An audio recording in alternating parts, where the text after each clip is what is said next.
Welcome to our debut episode of Ball Breakers. I'm your host, Rocco. Before I introduce you guys to our three co-hosts, three of my best friends, we just want to say thank you for the overwhelming support we got on Instagram. It was actually unreal, and Earl, our social media manager, has done a fantastic job highlighting our show and really just giving us the opportunity to see the type of feedback that we would get. And honestly, we were shocked, and we can't thank you guys enough. We're excited to get this thing off the ground and put our hometown on our map. So the purpose of why we created the show is because, one, we want to give you guys a getaway from your everyday lives, really provide some entertainment and some comedy through the ball breaking that we do. And two, we ultimately want to give back to our community. We have plans on having events in the future that we would love to host, and really, again, putting our hometown on the map and just being able to give back. So with that in mind, I would love to introduce you guys to one of my good friends, probably the last one that I got close with, but he's also extremely handsome, and he's actually our social media manager, like I mentioned before, and also a health expert. Earl, you look incredibly handsome today. What's going on, brother? What's going on, guys? Just give a little introduction to myself. Rocco did say I'm the social media guy. I thought it was very interesting that they tasked me with this role. I've been trying to, boost my own Instagram, and I can't even do that. So it's pretty awesome that they picked me to be their social media guy. So, and like you said, thank you guys so much. We weren't expecting the following we've had. I know I made it last Sunday. We actually just hit 250 followers at the time of recording. We just checked it just now. And yeah, I've never thought that I'd have people DMing the Instagram account saying, we're so excited for you guys. I can't wait to listen. And I'm curious, have you ever had any type of experience marketing before? No, besides my own personal page. But other than that, that's literally it. Yeah, me personally, I was super impressed. The posts you've done have been unreal, and it's gotten unreal feedback. We appreciate it. But now I want to move on to Chris, because Chris is somebody. He's actually our general knowledge guru. We actually have some fun facts with him that are going to be laid out with the show. And Chris, let's get an introduction into yourself. What's up, Rock? Thank you. Yeah, kind of just like Earl said. Thank you, everybody, for all the support. I know when we came up with this idea, I was not expecting all of that. So that's fantastic. I love every one of you. But as far as, what'd you call me, Rock? Or what'd you say? Our general knowledge guru. General knowledge guru. That's a great title. And it's funny, all of the knowledge I have is completely useless. But I'm happy to share it with everyone. So that's great. Yeah. And yeah. Just to touch on that, it's not completely useless. For New Year's Eve, me and Chris actually won a trivia competition at some New Year's Eve party we were at, and I actually don't have much knowledge about anything. So basically, Chris carried me through this little competition, and we won this really cool toy thing. Ooh, and a Dunkin' gift card. And a Dunkin' gift card. Mm-hmm. So maybe it's not that useless. You never know when you'll need some certain information. So. Oh yeah, just even watch some Planet Earth or something. Exactly. Mm-hmm. And last but not least, I'm actually going to go into one of the longest friendships of potentially my entire friendship. I would like to introduce you guys to Doc. Doc's actually our sports specialist. The chances that he has a bet in is more often than not. So, Doc, let's hear if you got anything in. Give us a background on yourself. Thank you, Rocco. It's funny, yeah, I do have a bet in, but it's on basketball, and we're currently watching the Philadelphia Flyers play. So I'm a little upset about that. But, yeah, thank you. I'm super excited to be here with three of my best friends. We've been talking about doing this for a while, and we finally made that jump to actually just go ahead and do it. And it's going to be a lot of fun. Thanks, everyone, again, for all the following we have. I'm going to leave the social media to Earl and the smart and general knowledge to Chris. But I'm excited to be the sports guy, and I'm looking forward to it. Yeah, for sure. And with the Super Bowl coming up, which we look forward to talking about later on in the show, there's just so much to discuss. And Doc's a Chiefs fan, diehard Chiefs fan. So is Chris. Let that be known. I made all my friends Chiefs fans, and I'm excited about it. Mm-hmm. We made a big transition after we said goodbye to good old coach Doug Peterson. But yeah, I mean, the first episode we were actually going to discuss how we met, and then we ultimately realized that nobody really cared. And then, now we actually, the topic that we want to talk about today is adversity. And the reason being, and I'm not trying to make this about myself, this is just exactly what happened. We were discussing earlier with our friends that before we started this first episode of the podcast, I actually had just failed a test recently that was related to what I wanted to do with my future and goals that I had. And it was not a good day for me personally. And I released my anger on Earl, Doc, and Chris, and they were like, "Oh, good, now I got to make a podcast with this guy today." And ultimately, we just wanted to discuss some adversity. So I want to know though, what were you guys thinking when I was like literally having that breakdown? Wait, so actually, Doc and Chris texted us and texted me in a separate group message, and they said, "What are we going to do with this guy?" So this is, mind you, this is 2 hours before we're posting or recording our first podcast episode, and they saw it as, "Oh man, maybe this is bad news. Maybe we should record another day." But I saw it as a perfect opportunity because one thing that we want to make in this podcast is we want to be transparent with our listeners, right? Like, we want to make sure that, we want them to relate to our everyday lives. Like, how many times have, one of our listeners probably failed at something and had to deal with it through adversity? Like, in the midst of a global pandemic, you got, people are practicing adversity every day. Like, maybe not so much later, but it's just the things that have happened in the last couple months, or almost a year now, everyone is dealing with adversity. So I said, why don't we just tonight, instead of record how we met and whatever else, why don't we just pick it off at a perfect topic? Yeah, and you know what's funny? A thought that was running through my head was I failed this exam, and it's, coming into this podcast and just, hanging out with you guys, it actually just made my day better. You guys are fucking fantastic, and Chris actually broke my balls a little bit. Doc actually told me to get a new job, but I actually was on Xbox with Ryan while you were telling us that you failed your test, and I told him, man, I just had something typed out that I probably shouldn't say, and I deleted it. But it said, you could always be a janitor or something. Well, Rocco, I will say, you definitely bounced back. You're not very miserable right now. I mean, what happened to you? It's rough what happened, because how much time you probably spent studying for an exam, right? It was probably a lot. And it's tough to see that result at the end. But from there, it's pretty much all how you react to it, Well, that's what I wanted to say was I'm upset about, I'm actually feeling fine now, but I was upset and very frustrated earlier to where there's some people who have stuff that when they fail could potentially ruin lives. Well, yeah. So I just got upset through a piece of paper that got a number on it, but imagine being that person where, say you got this answer wrong, that half the country's blown up. It's more of a life or death situation. Yeah.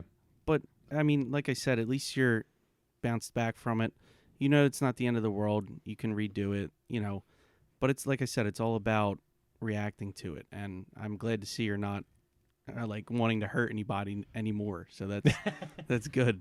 Well, what's up? Yeah, it's funny you say that, Chris, because I was telling Earl, and you, Chris, I was saying, I had a really bad feeling that, I don't know why, I'm sorry to say this, but I was like, Rock is going to fail this test today, and he's going to be extremely miserable, and he's going to have that look on his face when he walks in the basement that he's just like, I don't want to be here and do this podcast. And well, he's the main guy. We need him here. And yeah, well, I'm very happy to see you not miserable, because when you're miserable, you're probably the worst person I've ever met. Oh, just putting that out well, there. it's plain as day. But first of all, I don't. That's one thing that I noticed on the Instagram. Earl highlighted me as the first post. Honestly, you guys know what I do. I end up coming up with ideas and then flaking out of them the next day. So I mean, the propelled motivation to do this podcast wouldn't be around without you guys. And especially Earl taking it off the ground marketing wise, Chris and Doc being so gung ho, and honestly adding so many different insights to where that's what's cool about it. I mean, there's a lot of people that we hung out with over time that we're seeing all come together in our follows that are all super excited for it. I mean, it's super cool. It's super exciting. So, with that, it's exciting to have everyone on the same page, and no matter how bad the day is, it's cool that I can be brightened through some friendships. And ultimately, it started with Doc telling me to get a new job, breaking my balls. So, I mean, how cool was that? Well, It's you just also- kind of gave yourself a perfect example of dealing with adversity yourself. How you said you always have these bright ideas, and then you kind of a week later you get off it. Well, this idea, you've been so just every single day, I can't wait to do this, I can't wait to do this, and you kept your head on straight, and you got us to this point. And I think that's a great example of you dealing with adversity, of working your job, having to study for a test that you failed, But you got through it, and you're here today, and we're all sitting here. All right. Well, I mean, enough with the support. I mean, let's hear some adversity you guys went through. Is there anything that comes to mind where you guys just like were absolutely irate that day of, couldn't even think straight, and you guys were like, oh my god. Oh man. It's a good hard question. to think about it like that right off the spot. But one thing I wanted to say about adversity itself, not something I've dealt with per se, but just how different it can be for any given person, right? So somebody that has a level head, you'd like to think that they're going to be able to deal with adversity. They're going to deal with it right and overcome it and find ways to channel anger to, put it towards something good. But then there's people that are going to have one little thing go wrong, and that's the end of their day. They're miserable from there on. So I just think it's very interesting about adversity itself that anybody can react that differently to it.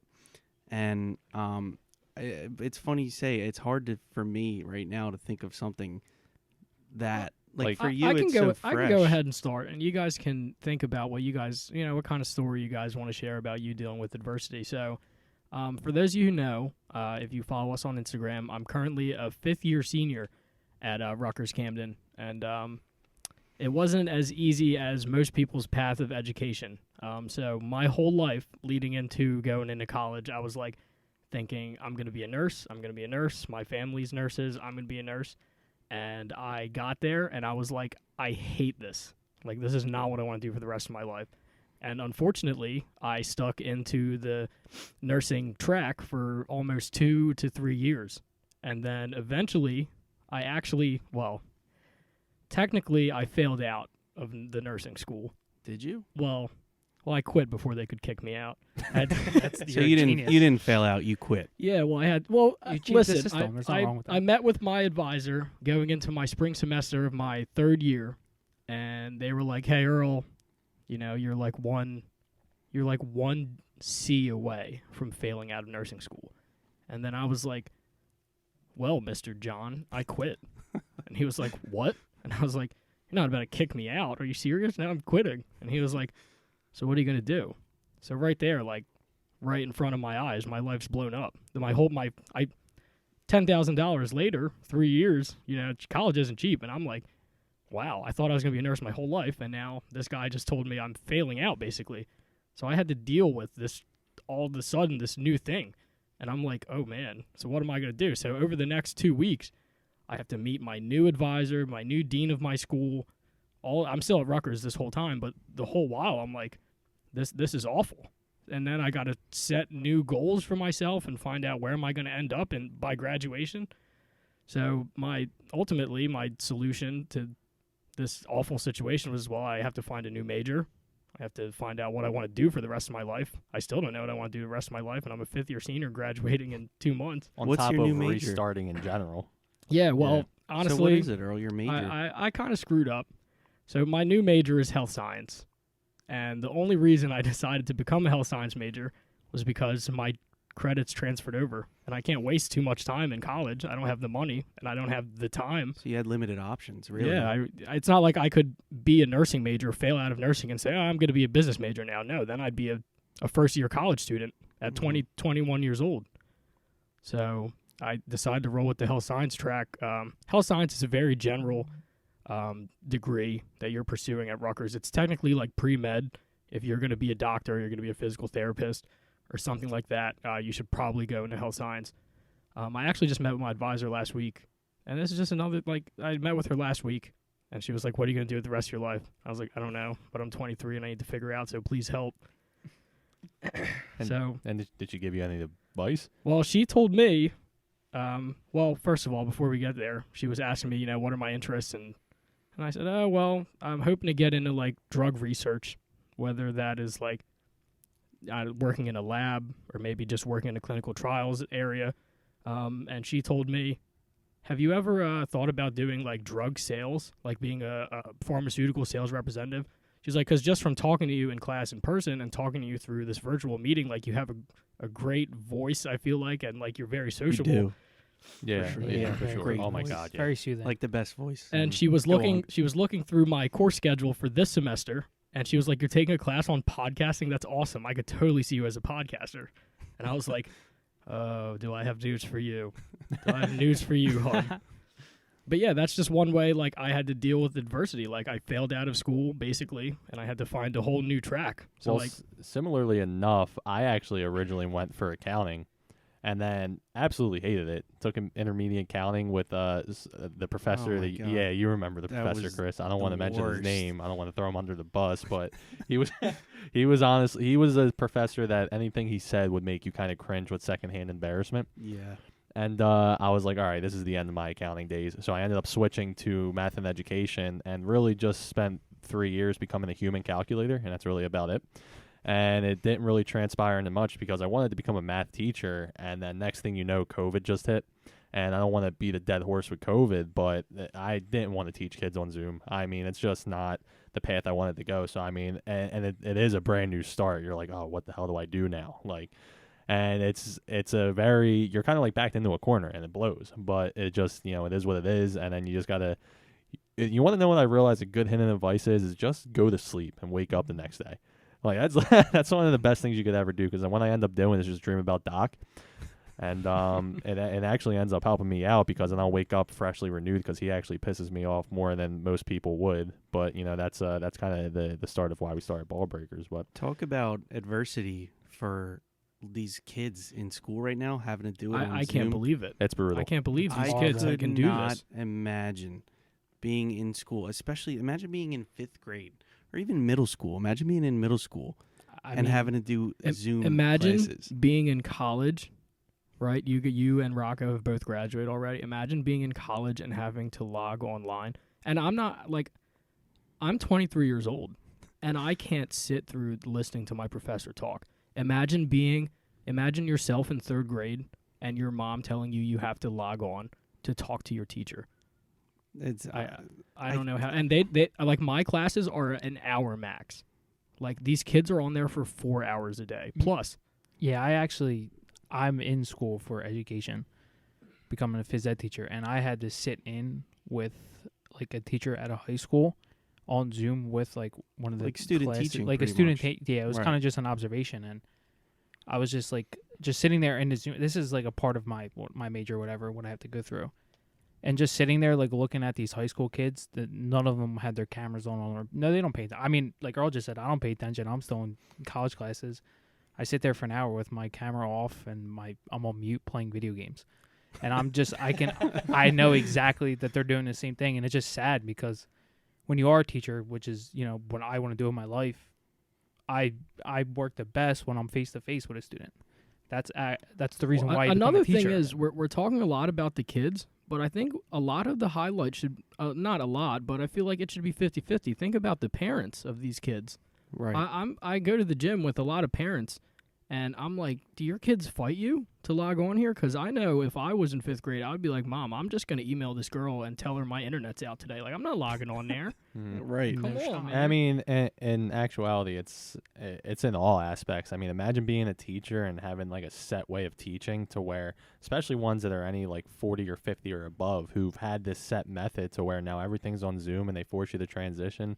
I mean, I thought, here's the way I looked at it. That's a perfect example of dealing with adversity. Yeah. Not only for the kids, but for the teachers as well. Well, the education's just a mess right now, and it's Yeah. a shame. And I actually truly believe that when stuff hits the fan, that it's going to start taking a turn, because now it's highlighted. So I actually truly believe that within the next decade, education's just going to skyrocket, because they're just going to review all the curriculum. But I mean, for something not to work for so long right now, I mean, even a simple solution was, hey, if they're trying to shorten school as it is, or the hours with school, why not just have a fall segment and a spring segment and hold outdoor classes where it's in person, or something like that, to where it's more engaging. You do it 3 hours a day, maybe heated tents. I mean, they have it at Skeeters, the heated right. tents.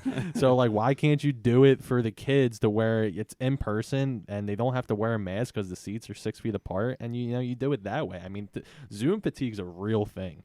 Yeah, it is 100%. It's horrible. Yeah. I have a 3-hour class on Zoom. And I was here the other night. That's Did I pay long. attention once? No. How am I going to sit there for 3 hours learning about exercise physiology? I can't do it. Yeah, It's just it's about sparking motivation, and it's hard to do that through a screen. You can't. It's not only about sparking motivation. It's almost like how can you bounce back from this? How, like, okay, school's canceled. What now? How are you going to deal with this? What are you going to do to change it? Do you mean from the students? From perspective? everyone's perspective. And just how are you going to deal with what are we going through? I feel like the idea with the tent and like being outside, like that almost sounds like too like practical. You know what I mean? It But makes too much sense. it Yeah, it makes makes too too much much sense sense, for it even to happen. Because, well, that would be, if I was a kid in like 5th grade and they said your classes are outdoors, like out back, I would be like, oh my God, that's great. Mm-hmm. You know what I mean? Especially if I was locked indoors from the pandemic all that time, I would be like, this is fantastic. You know what I Put find me crazy outside. is that like when this pandemic hit, how clueless a lot of the educators were with like technology. Because I remember when it hit, I don't know if you guys were you guys still in school? I think you were. Yeah, I was graduating. It They was my last legit semester. just said, "Hey, here's an assignment. Get it done before May 5th or whenever the semester ends." It just kind of shows that like then they don't prepare you for. I mean, it's obviously it's hard, and no one's going to prepare you for a global pandemic. But technology is something that should be in a teacher's curriculum and what they should learn, and something like that. Like, Well, it's gonna be now. well, no yeah, matter obviously, what. but Even I don't know. I just thought it was interesting to just show how like, I mean, Zoom's been around for a few years. It's not like it's never been there. Now, could you imagine, like, when we were in 4th grade, if this was to happen? When we were in 4th Oh, grade, we'd have a field day. when we were in no, when we were in 4th grade, they had you like, what was that thing? The overhead. oh yeah, They didn't even have laptops back in oh, 2006 you mean like or the something. projector You know what I mean? thing? Oh yeah, the Yeah, overhead yeah. with the laminated like piece of Yes. paper. They Oh would do my math I problems loved on. seeing that thing. Dude, those are the best. Like it's just I don't know. It's just Well, nuts. It's so this thought actually just popped into my head, and like think about this. Like we me and Doc met in middle school, and me and Chris took off in high school, and me and Earl took off due to your guys' friendships through college, and these kids are now in Zoom, not socializing with many people. Like, how are these kids going to get friends and socialize? They're not. Like, it's insane that there's nothing being talked about to even propel this. Or I mean, there's nothing wrong with. They've talked about it before. I remember when I was taking childhood psychology, we were talking a lot about the use of technology. So like this is something we could talk about for hours and hours. Like think about like I don't know, you don't see kids anymore that are playing at the park. Not as much. I mean, you'll see them, but not like we were. I feel like every day I was riding my bike somewhere, or I was Right. playing football in a field somewhere, or I was playing basketball at the park. Like kids aren't doing that anymore. Like every kid has their tablet now. Like if you go out to dinner, you're seeing kids Oh on my their God. tablet. Like it's I noticed that when I worked at a restaurant, and this was 2-3 years ago, when I was working at a restaurant, there would be kids, almost like I would say more than half of the kids that I had at my tables had like tablets. There was kids that had AirPods in, and they like wouldn't get like the parents weren't saying anything. Mhm. I was thinking like it's almost that- like they give it to them just so they would like just leave Shut them up. alone. Yeah. right. Well, one of the things as an educator that I have to be able to teach kids is socially and emotional like health. How am I supposed to teach someone how to your social health when They're not practicing it. yeah, how exactly? How would you teach a kid social health and through Zoom, Chris? Why me? I don't know. I was just looking at you and And not for nothing, I That's don't know. tough. I don't know if like a lot of our like listeners like have like that like Zoom. Like it like if you guys log on Zoom and you log into a class, very rarely do you have your camera on. Like it's just not a thing. Like people just don't have their camera on. Like you can't even pick up someone if you were to tell someone something outlandish. Like if you were to tell them like United States was going to break off Canada next week, you wouldn't even know what their facial expression was looking like. You wouldn't even know if that was the right thing to say or not. Like as, Earl, Especially if you're a teacher and all the kids don't have their cameras on. exactly. It's funny that you brought up how you used to ride your bike everywhere, because so from middle school to like maybe the beginning of the first year or two of high school, like I was known as that kid that was not a part of the popular group. And it was funny because me and Doc, so Doc used to be as fat as can be, and now he's actually just as skinny as he can possibly be because he's just as handsome as ever. Oh, dude, Doc was a chunkster. Doc was, I mean, when we say So chunkster, I'm a chunkster. no, but when we say chunkster, we mean literally the definition of obese for, like, this is what Michelle Obama strived to get rid of. My doctor she never said I was obese. Well, she How come lied. You can classify me as obese. She lied. But I'm going. She lied. Yeah, Call my doctor a liar. but so No, he's calling you fat. I'll never forget the story where me and Doc we texted these two girls and we were going to meet them at Custard Shack and we were like, "Yo, let's ride our bikes there." So we were like, "All right." And the one bike ended up giving out, and Doc actually did like a face plant into the street, and he got a rock lodged up his arm. In which my mom, I'm not sure if she remembers this, but my mom actually ended up taking the rock out of his arm with like tweezers and my like God. having to patch his arm up. And we never even got to see those girls anyway. That was the first time we were going to interact with That females was my together. first time I ever got my heart broken, I think. to be Yeah, honest. and they didn't Wait, even do it to so- us directly. What does this have to do with Doc being fat? It doesn't. I just wanted to highlight well, this Doc is me was, dealing with He it just first. has to fat. set the scene. Yeah, I was fat and I fell and I still got back on my feet. I was a warrior. I had a rock. I was, 9, 10 years old. I dealt with adversity. At that Yeah. first time I Yeah. probably dealt with adversity in my life. I had to get back on my feet after I fell off my bike. Those are Mhm. the experiences that you need. Mhm. You need to be young and fat Well, and I'm- fall I'm over. And these kids aren't doing that. I'm sure you guys. So I'm sure you guys had enough time to think about your little situation that you bounced back from, that you guys demonstrated adversity. Do you guys have anything for us? I Well, can go. You want me to go? Yeah, go I'll ahead. go. Doc's Well, got something on his since- mind. Well, I was just thinking about since I played sports my entire life. I mean, it's nothing crazy, but Chris played baseball with me in high school, and me and Chris were never the best baseball players. We sat the bench. You guys were bad. We were bad. Oh, I was bad. But to get to my point, I was one of those people. I showed up on practice on time every day. I did everything. I worked extremely hard. I think it was like my junior year. We made the playoffs. I didn't get much playing time. Like I said, I sat the bench. I don't care. I had a lot of fun. But I remember it was the first game of the playoffs, and our coach called up a freshman who we're actually very good friends with now to play in a playoff game, to play in a position that I practiced at all year. And in that moment, I was like, that was the first time in my mind ever I was like, I don't want to do this anymore. I want to quit. But then I was like, what's quitting them to do? I'm going to show up every day still and just prove that, you know what? I'm not going to let you bring me down. You know what I mean? I know it's not a crazy story, Just but work a little harder. yeah, than I'm you just did going to the work day harder before. and prove to Just you be you're not better. going to get to me. I'm not going to quit. It hurt, but I still showed up to practice the next day, and I worked extremely hard. Did you ever end up being a starter on that baseball team? Yes. Senior year, I started go. the first 2 games. This is funny.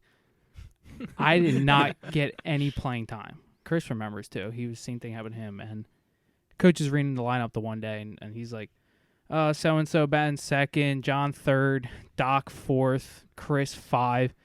And me and Chris look at each other. We're like, dude, we haven't been in the lineup in like 2 weeks. You guys must have thought it was junior prom or something. N- You guys yo, were like, no. yo. I thought he was stumbling his words when he said my name batting We're like- fifth. I was like, well, well, hold it's on. funny because you go into those games like ready to sit the whole game. Yeah, we were ready. We had our seeds and Gatorade ready to be chewed and spit Wait, that's out. what I was gonna say. Like, I can really vividly remember sitting in 6-period lunch my junior year. You guys were seniors, and you were like, "Yo," Chris was like, "Yo, Doc, I can't wait to chew seeds and drink Gatorade later today."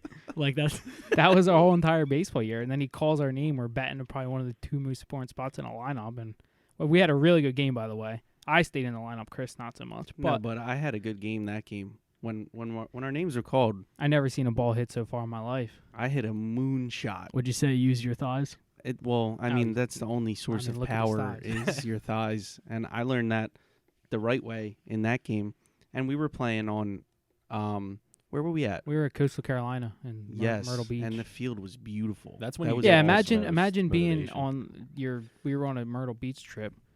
I haven't seen live pitching in 2 weeks, and we're on a college level baseball field against. You should see the kids who are playing. All of them released 6'5". Every your kid on coach our just team was like Reads tall. your name out, and you're batting 4th. I was just like, yeah, this is not gonna last this entire game. That was awesome, though. We actually ended up winning in the bottom of the 7th. Well, we were the home team, right? No, well, we won in the very last inning. We were winning by 1 run. Yeah, one of our good friends, Victor LeBron, he struck out the side. He saved one of our other good friends. Yeah, it probably was- the best game ever to watch. That live. was awesome. But Doc, that was a great example of overcoming adversity, really, because Thank you. just bouncing like we. How is it said? Is it overcoming adversity or is it overcoming a downfall with adversity? Or like No, it was Well, definitely the first one. It's overcoming And adversity. I'm not. Don't. there's- First of all, I want everyone to know this. I was a math major for a reason, so please do not take anything I say with vocabulary to heart.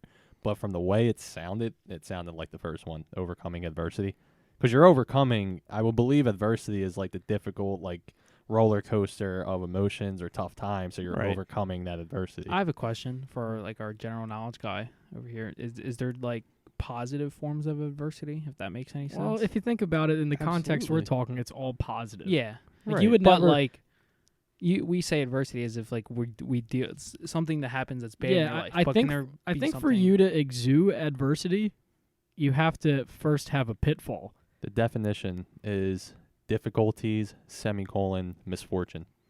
Oh, so yeah, you are overcoming adversity. overcoming. right. Wait, so so- no, so there's then- no positive adversity. Okay, wait. So I thought that adversity was like your bounce back, but actually it's the pitfall. It's like the process of dealing with it. Oh, you dealing think that's with funny, Doc? It's your pitfall. I like that word. I don't know. That was a good word. pitfall. What was that you said before? How to exude? Exude, Yeah, I never heard. Can you? Now what's hold the on. definition Now, of now is that a word? exude. Yeah, it's Chris like has an it's illicit like vocabulary. demonstrating. It's like Uh, you demonstrated. I'm gonna I've need heard you of to spell that for exuberate. me. Were you thinking All of right, well, exuberate? somebody check me then. I don't know. Fact check, Chris. Come on. I check you out every day. I'm our fat guy, I guess, so I'm gonna have to do Wait, it. did you say fat or fact? Both. Well, how about I'm the fat fact guy? So Chris, because I feel like you might have to figure out how to like spell it too. It's funny when you bring up that Coastal Carolina stuff because that was probably the most motivation I've ever had to play sports was traveling out of state, and especially Mhm. when you're younger, you feel like a professional. And you know, I'm sure you guys on the. I mean, me and Chris played street hockey. It's like not even near the same thing because there was no type of pro way of looking at street hockey. But that's when I got my most motivation was like traveling to Pittsburgh or Canada when we got Yeah. our teeth kicked in. You know and- what pissed me off about that game in Coastal Carolina? The game didn't count. It was like just a filling game, and I remember it was the best game I've ever had in my So high now school it all career. makes sense why you guys played. Yeah, well, that Well- was. This is me getting back to the point of like, it didn't even matter for me and Chris. He was just trying to make us feel good about ourselves, our coach. But we rose to the occasion. yeah, but the game didn't count, and I remember we So both like had a what good occasion? game. the occasion of our names being called. Yeah, our names got called, and we produced. We stepped up when our name was called, and that's the whole point of adversity, right? You step up when your name's called. I So mean, answer go me. So answer me a question. As we're speaking about adversity, do you guys remember a time of when you like lashed out because you were so angry, something you want to do when you were thinking straight? Like, let's say you were dealing with adversity in a wrong way.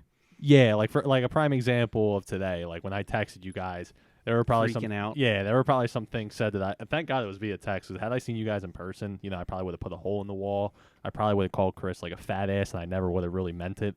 But like that's just some of the stuff that Only you did. low key. Yeah, only only low key. But like that's do you guys? I mean, I remember when I was playing poker with Chris and I flopped, or I ended up getting 3 888s, and I like was down to 1% on this hand, and then me and Chris's friendship was almost ruined because he actually stood up and left after that hand. I But was very upset, but I'm a very level-headed person, but for some reason when I play poker, I cannot contain my emotions. Doc knows because I've snapped on a few people at the casinos, and I don't know why that is. I that's the only thing. Well, I can tell you why, because it costs money. Well, and I suck you're- at it, I think. It Yeah, just- Money, you lose yeah. money. Yeah, but if I put money on a sports game and lose, like that is what it is. But for some reason, poker. Well, because You I'm- control your. You could. yeah, Poker's and a whole different game. You control your money. You control your. the people who are sitting at your table are controlling what's happening. It's not like you're going to see Joel Embiid later tonight when he misses that layup. You're Like right. when you see Joel Embiid after he misses that layup, you might give him a piece of your mind. But that's- yeah, no I mean, shot. That dude's I've- like 7'2". That's probably one. That's probably a guy I wouldn't give a piece of my mind. But yeah, but it's funny. I don't know what it is about poker, but that's why I got upset with you that night. And I think just that little like smirk on your face, like I wanted to smack it off so bad, but obviously I didn't. And what did I do? I got up and left. Nah. No, I thought you did. Well, I think I cracked out. I didn't have any more money. Yeah, and then Like you that left. was the end of my stack and my money. So There's a couple of friends in our friend group who have that smirk. I have it. Doc has it. Vic has it. Vic, the Vic, The famous smirk. Victor smirk. That's Oh, our that's our 6-man Vic. If one of Yeah. us are ever out, our listeners you guys are gonna hear Vic Yeah, probably. Vic's a great guy though. Can I just say something real fast? Yeah. Getting back to the whole baseball story. It's gonna be Yeah, real go ahead. short. Oh my God, let it die. Well, no, I Dude, wanted to all just right, say high school. it's funny because I actually work for my coach now. I'm actually the Highland JV baseball coach, if anyone would know. And just to give a little shout out to him, he's the greatest guy in the world. He's helped me through a lot, and I think the world of him. So I just wanted to say Well, that. that's good. That's just a sign that, not a sign, but an example that he appreciated what you did when you were on the team. You know what I mean? Like you were always a guy that, like you said, that worked hard, and he appreciated that, and he knew that you could pass on that same mentality to the kids. So, So it's from good. what Rocco originally brought up was, have you ever lashed out? Now I'm sure in sports you have. Was I there, was have, there ever a bad. time that your coach pissed you off, or maybe Oh, you broke your bat on your knee? Hold on, Or let me something like let me, that, you know what I It'd be mean? hard to Because break I that. have one that's on my mind, but like I won't. Let Yeah, me like take while we're this talking one. about lashing out, like I have a funny one. you guys for So- sure have stories. So I was this was when I was playing street hockey, like Rocco said, and you remember Rocco was there. He remembers this story. So I was in a tournament, and I think we were in the semifinals, and we were playing a team that was not as good as our team, and we always struggled with this team, and we ended up losing 2-1, and we were up 1-0 with like less than a couple minutes left in the game, and we completely blew it. And at the very end, I had a chance to score, and I completely just blew the opportunity, right? And the game ends. First time. And like I said before, I'm very level-headed, and I usually can deal with my anger, and accept something bad happening to me and not freak out. But when I tell you there was nothing stopping me this game, I straight up took my hockey stick and tomahawked it. You were there. You saw it. Like I a, was- like I was a Carter standing- Hart level. No, like I almost hurt myself because the stick snapped and like hit me in the stomach. I remember I had a bruise on my stomach from it. And the funniest part about the entire story is that the stick was brand new, right? The stick was brand new. My dad had just bought it for me. And the whole ride home, he wasn't even worried about the game, me being mad, nothing. He was mad that I broke the stick, and we just paid like $29.99 for it. But I agree with him. I'd be pissed too. Well, oh my the God, funniest I thing, was- it was unbelievable. the funniest thing is, I actually never ever like watched Chris's games because I was on a tournament team from. I traveled from different townships. Once I didn't get picked for one A team, I went to the other. I got signed a couple contracts when I was 12 years old. But yeah, so I never watched Chris's games, but my game was up next on the rink that we were on. So my dad, me, and Chris's dad were actually all sitting next to each other. And when we watched Chris broke that stick together, I'll never forget. Chris's dad like nodded his head a little bit. He said, "Yeah, I just bought him that stick." That's what I'm saying, dude. He was so upset with me. And I never seen, and that was the thing, is I saw your dad show a little frustration, which was something he never did, but he never like acted out or anything. But I could No. tell by the way he talked, he was like, "Yeah, I just bought Chris that stick." And then he ended up not talking to me and my dad until the game was over because I knew he was frustrated with his handsome son. Yeah, you knew that I was gonna get it in the car from him. Like he would have never done it in front of everybody, but that's the only time, like truly in my life, that I can remember like losing control of my emotions. That's the second time you choked in hockey. Yeah, it was. But Yeah. well, no, it was probably like the 10th time, to be honest. I never had the clutch gene, but Did you ever find that word? no. Exu? You Is that that's- not a word? That's not a word, Oh Earl. my goodness! How'd you Can- spell it? Well, I started with EXHUE. H-U-E. No, EXHUE. it's not a word. No, I think like the word exhume means to like dig up a dead body. Yeah. I don't. Think I guess that's I'm what- not good at talking. No, that's not. No, I think you're great at talking.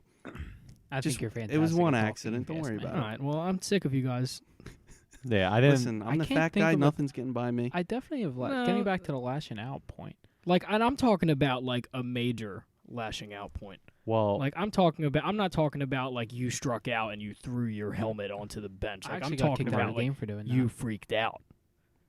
Like there was no going back. Like once you reach this point, like that's it. Yeah. Yeah. The anger Yeah. level. You yeah, mean like so there's one time that really. So I could.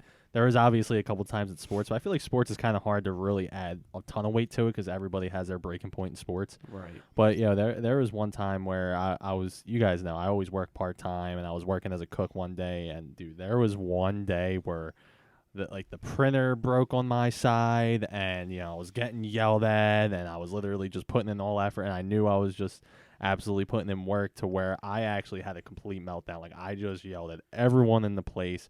I slammed out, never walked out of the job in my entire life, and this was at the job that I'm at now with the pizza shop.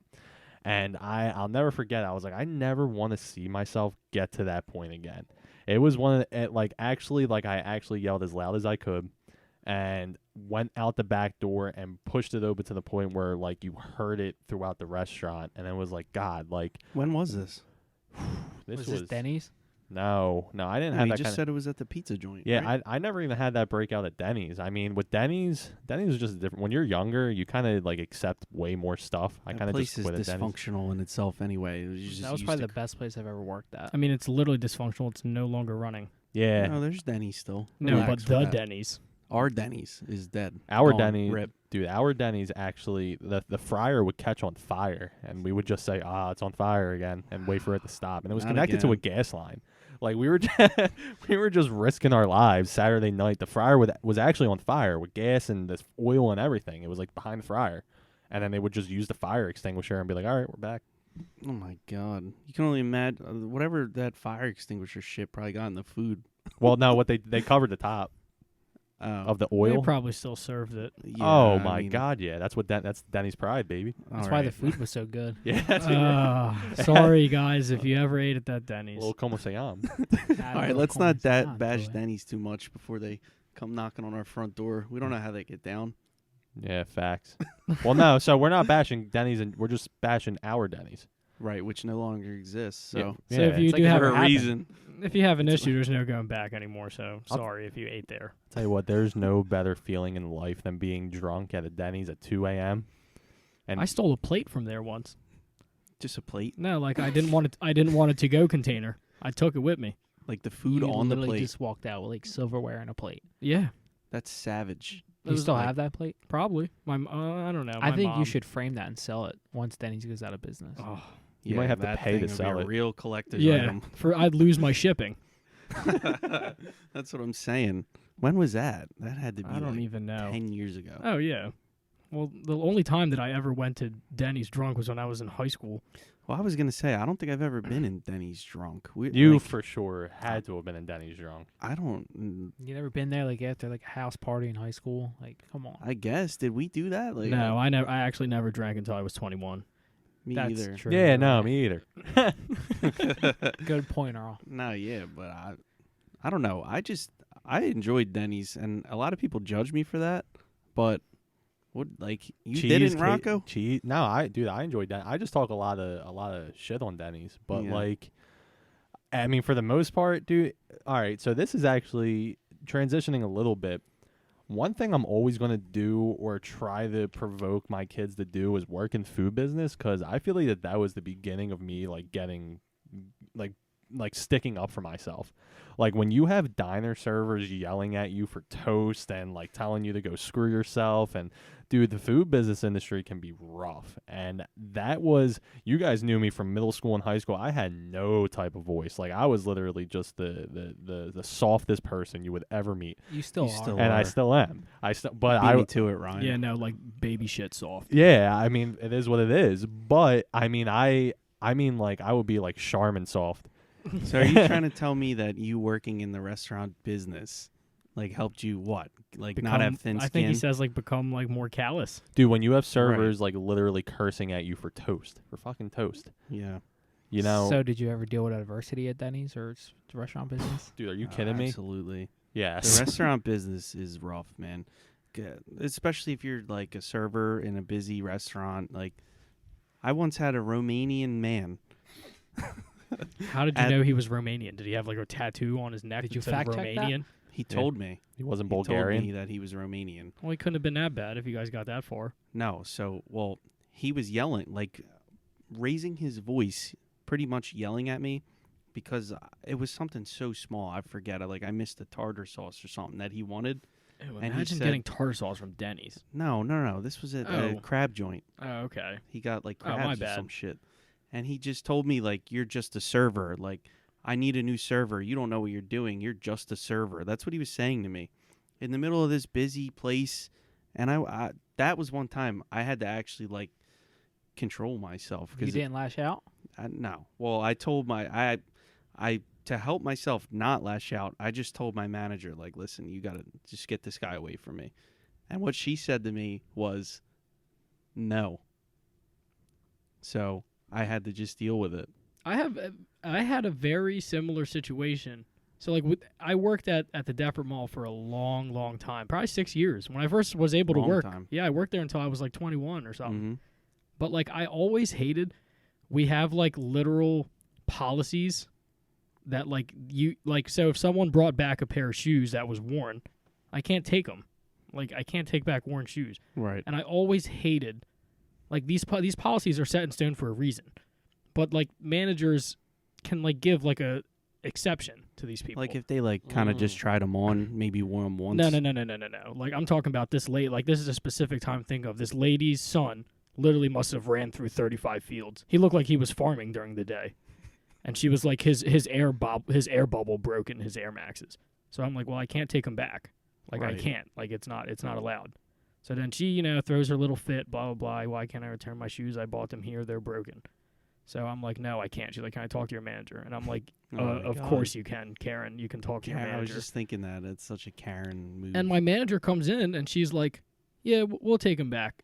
And I literally hung my lanyard up. And I'm like, why? Like, you don't have my back. Like, why don't you have my back? Right. Like, and we have policy set in stone for this. So why, and that was a time when I was like, no, I'm done. Like, I'm not working for you. You don't have my back. Like, you're my. There's actually a philosophy that I heard where if you treat there's companies who are more focused on treating the customer right, but they're actually not as successful. And again, this is all stuff that I've heard. I've never actually researched personally, but I'd like to hear your guys' 2 cents.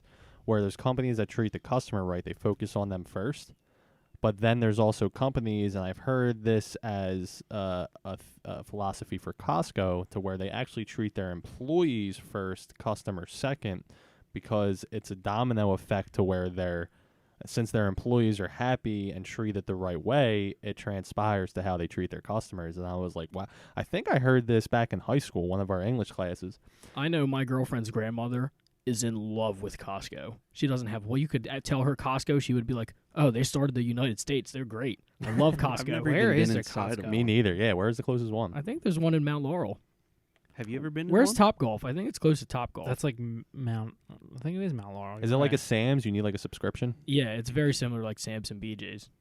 Oh, yes. I've never been to a Costco, but it's from what I've heard. Like it's funny you say that. Anytime I've ever heard somebody talk about Costco, they love it. Oh, And yeah. people don't have 100%. anything bad to say about Costco, and I feel like it runs parallel with what you're saying. Like they treat their employees good, and essentially the employees treat the customers good. Well, that's so. So wait, Yeah. going back to what you said, how Costco treats their employees first and then the customers. I Are you don't trying know. to say that like by them treating their employees, They're putting making them their first, employees happy. and that's gonna make their customers happy? Yeah, I Or mean, is they're, right, they're so- going to be happy that they're there. They're not going to hate their job and hate the fact that they have Yeah, to like go think to their about job. Chris got basically jerked off by this Romanian guy at this crab joint. Mm-hmm. And And then think about his next table, because his manager didn't have his back. This next table is Chris probably gonna be miserable. So now if his manager took a different approach and said, "Nah, Chris, you're right. We back you 100%." I just Chris didn't probably want be to deal fine. with the guy anymore, and what I was told was, like, just deal. Like I'm not switching you. Just tell him to calm down, something like that. And I You was dealt like, with adversity. I mean, that was adversity, but I was just upset that there was a grown ass man talking to me like that. Well, no, there are, and this actually happened to me personally. There are managers who, like you said, Chris, treat their employees like where the customer's always right. And I'll actually never forget at Denny's, I brought out food due to the fault of the cook where the hash browns, they were cooked well, but the cheese wasn't melted on the hash browns. And I brought it out to this party of 15, and they told me, like, the second I put it down, they said, take that back. And they didn't even...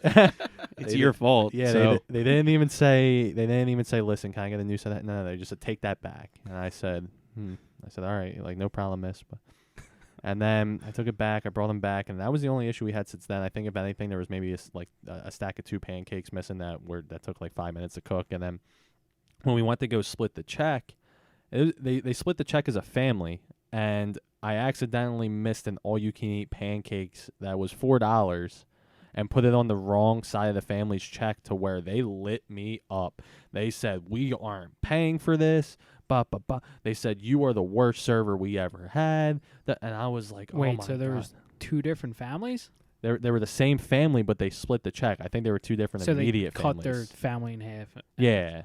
They sat separately. But they put it on a family They sat at chat. the No, they same sat table. together. They sat at the same table. They split the check amongst 2 immediate families, and they just gave me no benefit of the doubt. It's like if there was any type of issue, it was light me up, not talk to me about it.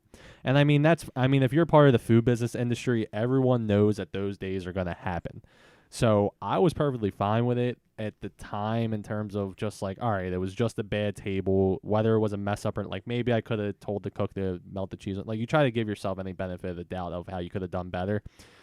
But as this lady's walking out the door, she told me, she said, you know what's funny about this situation after we had removed the all-you-can-eat pancakes and just really gave in to their demands? She said, you know what's funny about this situation? And I was 17 at the time. She said, I work in a college office. You work at Denny's. You think about that. That's like what the Romanian guy was saying to me. It's like a similar thing. Like they're demeaning you because you're working as a server. Yes, and that's what was said to me. And she said, I'm telling corporate about this. Walked out the door. And believe it or not, the manager at the time, her name was Kathy. Chris, I'm not sure if you remember her. I know Doc does. Of course, I remember her. She was probably the love of my life. She was by a the way. sweetheart. She actually said to me, she said, Rocco, I saw exactly how you handled that table. She was like, if that manager goes to corporate, I'll call corporate myself and get your back. And There you go. And I'll never forget, like, that's one of the reasons why I stayed at Denny's for so long. And that could be, again, I have no idea how Costco works. I have no idea if that's even a true theory. But, you know, if that's part of why they're so successful or why companies like that are so successful, I'll never forget. That's just, I want to work for my manager and do good by them because of that response. Right. But I mean, that's just, dude, food biz. That was actually that's probably one of the times I lashed out. I actually took a bin of dishes and just threw it at the fucking, at the sink and whatever the bus and I station had to was. clean it up. And Doc Oh had my to- Wait, God. I remember this. You gotta yeah. be kidding me right now. I didn't work there, but I remember you guys. I talking remember about it. watching it happen, and I looked at him and I was like, "That was just that you're cleaning this. I'm not doing that." But I was You Wow. still did it though? You cleaned it or he did? He had to. He was the busboy. I was the busboy. I was easily the best busboy there too, by the way. But yeah, that pissed me off because this is my friend, and I'm working with him, and he's made my job harder. That's all. It was just a little annoying. I would have taken. Yeah. No. I mean, it doesn't surprise me, Rocco. Well, Rocco that you has threw anger something issues, at the so- wall, but I would, if I was Doc, I would have said, "Listen, you're cleaning this, or I'm out." I had some temper. Yeah, so there was a couple of times where this is another story where Vic actually, and you guys don't know him personally, but he was another busboy that worked with us. He actually took, I'm not sure if you guys ever worked in food business, to where on the countertops there's like little circles to where if you open up the drawer you can insert a trash can, and that little circle on the countertop is where you put the trash in. Oh, right. So Vic actually took out the trash. And I had just got done brewing a fresh pot of coffee, but I didn't know it. So I was talking to a server looking the other way while behind me, he took out this trash can. I actually made the pot of coffee, took out the coffee grounds, and just threw it in that hole. Oh no. And he's looking at me, and I said, "What's your problem?" He said, "You see what you just did?" And I said, "Vic, I got 6 tables. I got to go." And and that's what, like, I was 17 at the time. I felt bad, but I'll never forget the look on his face because he was like, "There's no way," as my friend. He just dropped coffee grounds on this floor and told me to clean it up. I can see that look right in my mind right now Just too. Mhm. pure disappointment. Yeah. Oh, he was that's upset. That's all there is to it. He's just ashamed at you. Well, food business, you got to learn how to work on the fly. Like, you kind of just got to, you have to. And Yeah. I mean, again, that was a huge mistake, but I'm just thinking about the look on his face, and I'm like, wow, I can't believe looking back at that. I told Vic to clean up some coffee grounds. So, what was your favorite job out of all those? Out of 'Cause food you business, worked in how many restaurants? I worked at Like a 4, right? I worked at a Subway. I worked. Yeah, did you guys see that Subway's tuna isn't real tuna? What is That was in the even news supposed to today. mean? I know a lot of people who only went to Subway because they liked their tuna, and I saw a headline on Twitter today. I mean, it might have been one of those phishing No, headlines. no. It's true. If it was on Twitter, 100% Well, true. Complex tweeted Nothing it. on the internet is false. I only saw Right. Complex tweet it, but So they it's true. they said there was something that came out today. I think it was around 1:00. They said that Subway's tuna isn't real tuna. Now, did they give any kind of insight? I didn't read toward- it. I just read that. I'm one of those guys, just the headline. Right. So when I crazy worked that there- it's fake tuna. When I worked there, it was actually in a package. It was like one of those foil like packages. It was like metal, like foil-ish package, and you would cut it open, and it looked like real tuna. And then you mix in a certain amount of mayo through the ingredients, and I mean, it looked real. Oh, mayonnaise. You didn't have to say the part about mayo. Oh, okay. You know what? Maybe maybe we should get some polls on this podcast. See if people like mayo or don't like mayo. There's going to be an overwhelming majority of people that don't like mayo. I disagree. I think more people like mayo Me than too. not You like. got to be joking. No, right I now. think- it just can't be. What do you got? Do you guys like mayo? Don't Absolutely even, not. Don't. I would rather shit in my hands and clap than eat mayonnaise. So we're at the three. I disagree. I think more people would like would like mayo. Well, I think more people would like mayo. I think that's maybe we could throw that up on Well, on mayo is the something story that or like something. you can put into food and you can't taste the mayo, right? Yeah, I like mean, Chris ate a whole cheesesteak one day and had mayo on it. I really, I And he never. had no idea, and Oh, he man. hates mayo. yeah, I- he did. well, first of he'll all, say he didn't. The that people didn't will say happen. he did. Like me personally, I hate ketchup, and I know my like mom when I was young would like try to hide the ketchup in my food, but I was way too smart as a child to realize what she was doing. It's like she's torturing. And you. literally, I would legit be like, I'm not eating this. Like I'm Like, she tried to- petrified of ketchup. She tried and to condition you into liking mayonnaise. Yeah, Oh, she's fake. no well, ketchup. I agree. Speaking about not having your Love you, back, mother, if you're listening. But dude, that's terrible. And you know what's funny is that your favorite player in the entire world Don't even. loves ketchup, and he puts it on everything. And for anybody wondering, it's Patrick Mahomes. That's He it. has a lifetime deal with Heinz ketchup, and he's gonna get it forever for the rest of his life. He puts it on everything. How does that make you feel? I love it. Anything that he does, I will never. He can do it. Come on, he can do Alright, whatever well, he I- likes. I He see can where do no this is wrong, going eh? now, and you guys mentioning Patrick Mahomes, you guys are gonna get Doc started. So like, I just want to touch back to where we were. We're talking about adversity and dealing with things differently. And like we were saying in the beginning of this episode, we want to make sure that we're transparent with our viewers, that they know what's going on in our lives and how we're dealing with different things, and we want to be relatable.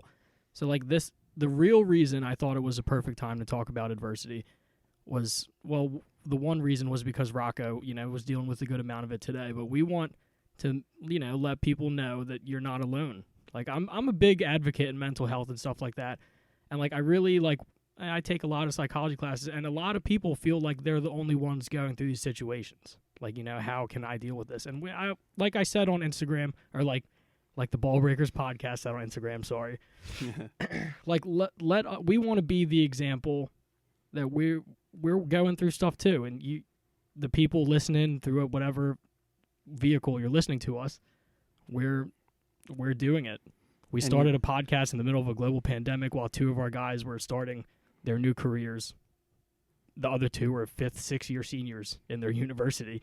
Super seniors. And it's great you say that, Earl. Supersonic legend. Right. Seniors. Because you know what's funny? Even if it's not this podcast, it could be anything. You never know when you'll hear a tidbit of advice that could potentially change your life. You know what I mean? And like I said before, everybody deals with things differently. And you never know when you'll hear something that could help you deal with something. And as like you said as well, it's great to know that there's other people out there that have a similar situation, similar outlook on things. It's funny, like we keep saying it's funny, It's hilarious. but it's not funny. But it's cool that you brought up something like saying the word advice ticked in me, like some advice.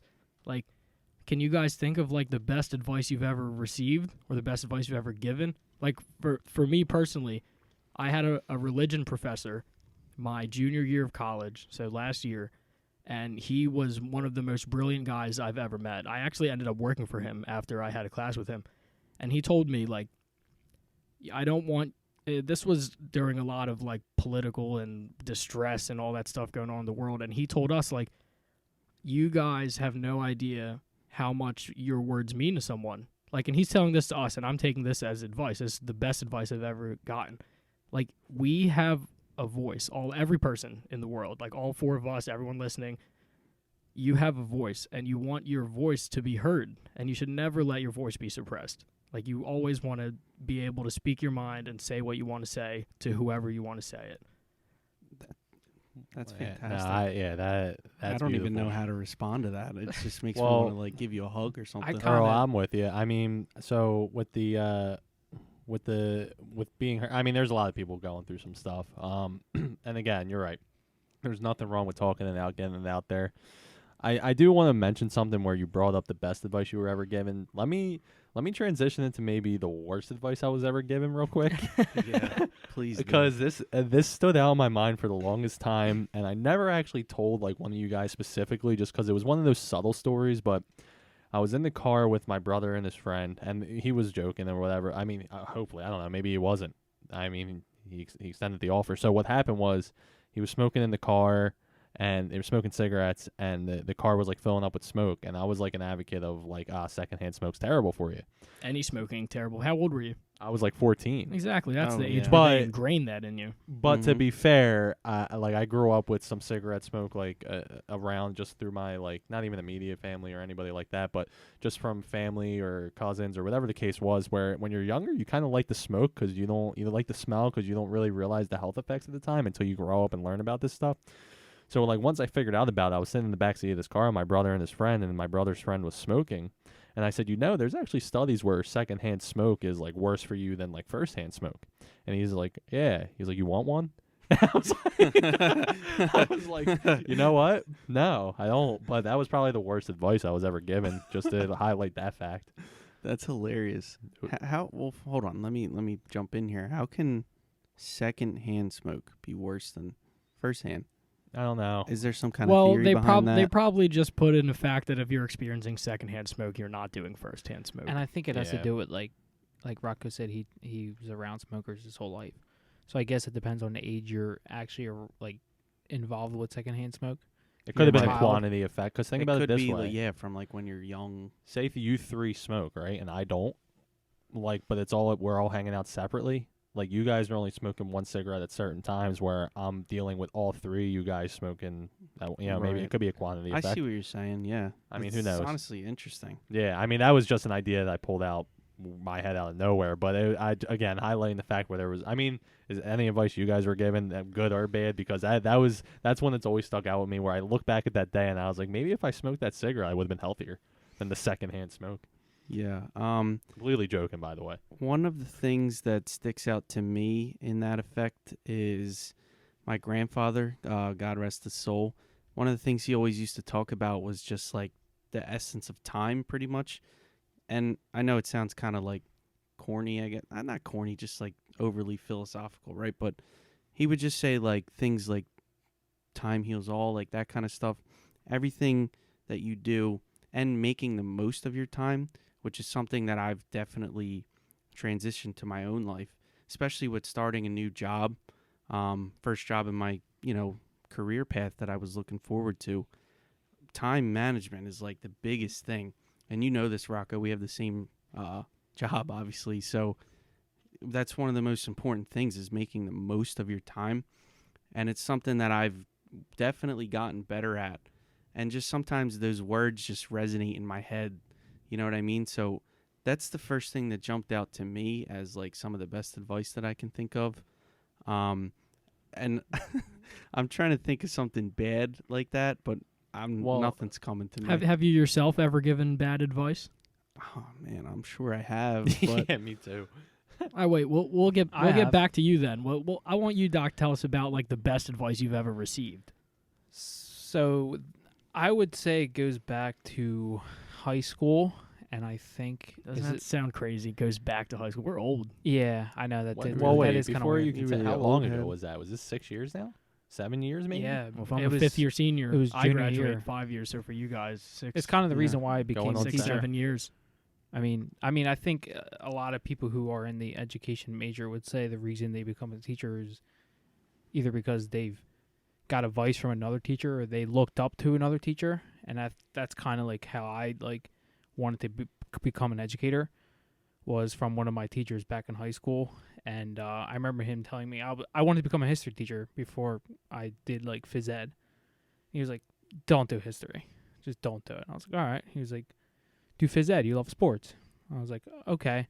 But that's not what like the advice he gave me. He said, "Listen, you love sports, you love being active. What's wrong with doing something you love every day for the rest of your life? Not even thinking about money." And I think that's important. I mean, like obviously, yeah, we all want to make money. I really like the way that he worded that. Like it's almost as like, well, it's the best advice you received, so you probably put it it's probably quoted there. But like, I feel like a lot of kids or people in our generation have fallen too in love with that fact of that you should do what you love. Because I agree. I feel like there's a lot of people like me who is now in the point where I don't know what I want to do with the rest of my life, and I'm like, I want to do what I love. And then I was talking to my tattoo artist a couple weeks ago about it, and he was telling me, like, we had the same conversation, like, too many people want to do what they love. But at the end of the day, I feel like the biggest part, well, a big part is that you need to also make a living. You need to do what you need to do. And like teaching isn't a bad living. But I just thought that was cool, like the way it's worded there. Yeah, the way he said it. And that's like one of the things, like obviously me as a teacher, I think what I want, like one of my goals is for a kid to like look at me and be like, wow, I look up to this guy. I want to be just like him when I'm older. And I think that's one of the reasons why I'm really into like teaching, is just not only being there as teaching a kid in phys ed or how to throw a football or whatever it is, but to also be there for someone that they was just like have, you. yeah, be there someone like me or didn't have anyone else to go to and just wants to talk about something that they're interested in. It doesn't even matter. Yeah, that's why. So I actually graduated from math and education, like I stated earlier. My main reason wasn't even because of advice like that, Doc. It was mainly because, and I'm sure everybody in their life has had this type of teacher or professor to where somewhere along the line they just forgot what it was like to be a student and didn't treat them like students, didn't relate to them at all. And that was my motivation to want to teach before COVID hit and the Zoom thing. Because once Zoom hit, you can't really relate to anyone as much. But that was my main motivation to teach, was to look back at those teachers who didn't do it the right way and put in that extra time to literally maybe even have I was going to have one-on-ones with those students and figure, like, just relate to them. Because like you said, Earl, I'm actually a huge advocate of mental health as well. And, you know, having break points in your day, having leisure times in your day to where, you know, maybe your job isn't exactly what you want to do, but it's close to it. And, you know, with those break points, with you having that leisure time to enjoy your time, you get back to your job to where you're just excited to get back to work, build something, see where it goes. So, I mean, that was my motivation to want to teach. But, you know, similar to your point, Doc, the whole entire relation aspect, that was exactly my motivation all along. Another thing, too, is making the most of, like, a situation like that. So say you don't have your exact dream job that you feel like you're not working every day because, like Earl said, or like Doc said, how if you love what you do, you're never going to feel like you work, right? But like you said, Earl, that's not achievable for everybody. That's, you know. Think about people who laid railroad. This is all I know. I talked to you guys about it like off recording a couple weeks ago. Like, think about guys who laid railroad. You think they wanted to lay railroad? Yeah, but no, they got paid good money for that.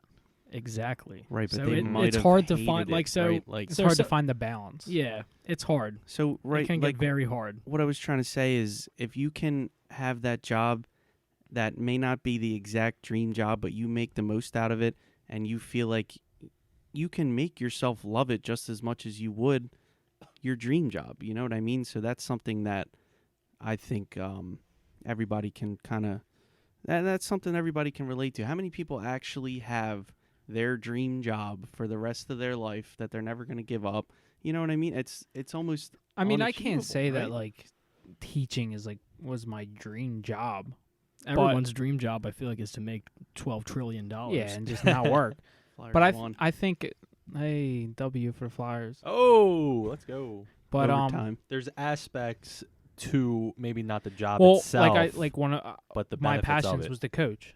Yeah. And I said, okay, well, I'm going to get into teaching and education and then get a coaching job, which I received last year. I didn't really get a chance to coach because of COVID, but that's like a little like you said, like an aspect of it.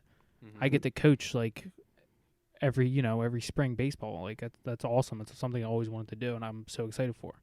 That's a big Do- stepping stone to your overall goal. Yeah, of- exactly. Right. Do you have a I sched- like checked off one of my goals already. Do you have a schedule this year yet? Like, are you guys playing? Yeah. Okay, I want to. Well, as of now, we're starting like late March. Okay, no, Oh, so they're I would love to playing see a you regular coach. season. Yeah. That's big. Good for them. That's awesome. Yeah. Because the way that season ended last for the kids is like, could you imagine being? Yeah, imagine in being that a senior. situation? Like the seniors, they didn't get to Oh play my their God, senior dude. year. People have lost out on so much time that we haven't seen the effect of yet. For Exactly. sure. So we much will. time.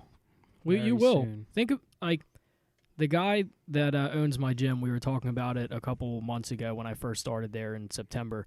Like when I worked out at the gym, the other gym before they closed, there was a girl there who was 16 years old who from the time she started CrossFit when she was 12 years old up until every day you talk to her, you can ask her what are her aspirations in working out.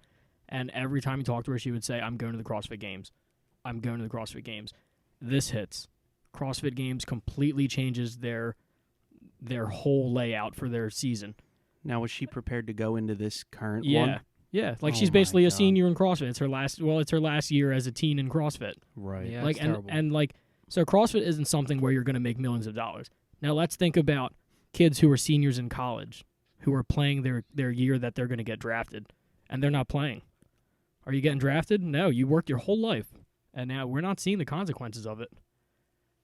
Yeah, nah, it's dude, the COVID and again, not trying to beat a dead horse, but it's everyone's going through it. And but dude, I'm a huge advocate of if you now everyone's situation's different to where sometimes you can't come back from it, but as long as you keep your head down and again, maybe with a simple good night's rest or maybe even a week reset or whatever the case is, if you just get right back after it, I mean everything happens for a reason. I mean really, I mean with there's a lot of stress with my current job. And I love it. You know, I really do because I feel like the lows are the hardest of lows. And then Chris, again, we have the same job. And the lows are the hardest of lows. But, dude, the highs are the highest of high. Like, you really Yeah. feel like you benefit people. And it's, that's – and I would have never have gotten into this position. I probably would have been right into the teaching track had COVID not hit. So, I mean, everything happens for a reason, and, it does suck for the CrossFit, but maybe, it could transpire. You see stories like this all the time where, It could transpire with you. yeah, It's never too late, Rock.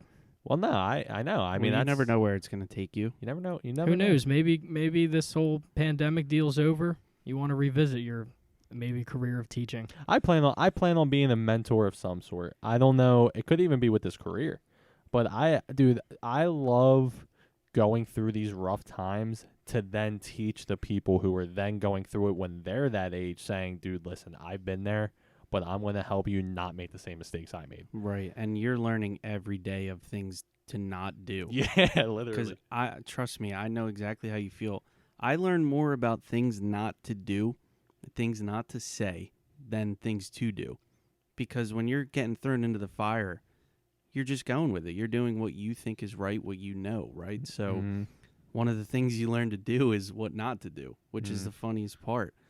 But every day's a learning curve, and that goes for most jobs, right? Most jobs out of college, how many people know what they're doing every day? Not many, right? Mhm. Speaking of adversity, there's always something to learn. And I think that's a thing that you can't forget no matter what you do, is that you don't know everything. And it's easy to think that you know everything. We've all been in that position before. Doc thinks he knows everything there is to know about betting. Absolutely not. I had to think about that for a second. Doc had to let that one fester in his brain No. for a second. I saw Aaron Rodgers throw his second interception ever for Doc to win a bet. His second pick six ever, actually. It was to hit the over in a game. And the other leg of the parlay, Jake Elliott hit the longest field goal in Eagles history to win the game. How about that? I mean, when you're a good bettor, good things happen. That's what yeah. they call the luck of the Irish. Yeah, Mhm. that is absolutely correct. And as someone who's two Italians and Filipino, right? Mm-hmm. Yeah, Filipino. Well, I'm also Italian. Don't get it all right, twisted. all My right, my mother relax. is full Italian. Well, you guys know now- this. Now you're right. You do have some bad luck stretches as well with that The Italian. worst. Oh yeah, but when you're But we all do. I when mean, the that's why I luck love it. strikes, the luck strikes. When you hit that bet, it's the greatest feeling in the whole entire world. Well, I'll tell you what, guys. Speaking of betting, we have a huge week ahead of us. It is Super Bowl week. We have a sports talk, a Super Bowl edition sports talk ahead of us with the Chiefs versus the Buccaneers, Mahomes versus Brady. This is a huge day for Doc. But before we do that, are you guys searching for new creative sports gear? You can find game day tees and more apparel through our new sponsor and future partner, Halo Creations, founded by our good friend Angel. Go on Instagram, follow Halo Creations _ and click the link in our bio and check out our shop. Going forward, Halo Creations will be our new sponsor for our Q&A segment. Starting this week and every week going forward, we'll be answering questions by you guys, our fans, that can be submitted through our Instagram DMs. We can be found at Ball Breakers Pod on Instagram. Again, at Ball Breakers Pod, POD on Instagram. For this week, everyone that sends us a question through our DM will be entered in the chance to win our first ever Ball Breakers Pod t-shirt. Ask whatever you guys want and break some balls.